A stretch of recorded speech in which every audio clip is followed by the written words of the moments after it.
ஆர்யா ஒரு புதிய வீட்டிற்கு குடிமாறினாள். எல்லாமே சாதாரணமாக இருந்தது. ஆனால் ஒரு விஷயம் அவளை குழப்பியது. அந்த வீட்டில் ஒரே ஒரு கண்ணாடியும் இல்லை.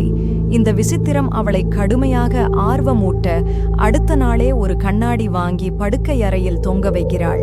அன்றிரவு சரியாக 2 மணிக்கு கிசுகிசுக்கும் சத்தத்தை கேட்டு திடீரென விழித்துக் கொள்கிறாள். பாதி தூக்கத்தில் கண்ணாடியை நோக்கி பார்த்தவுடன் பயத்தில் உறைந்து போனாள். கண்ணாடியில் அவளின் பின்னால் ஒரு உயரமான பெண் நீண்ட முடியுடன் நிற்பது தெளிவாக தெரிந்தது. அதிர்ச்சியுடன் திரும்பி பார்த்தவுடன் அங்கே யாருமே இல்லை.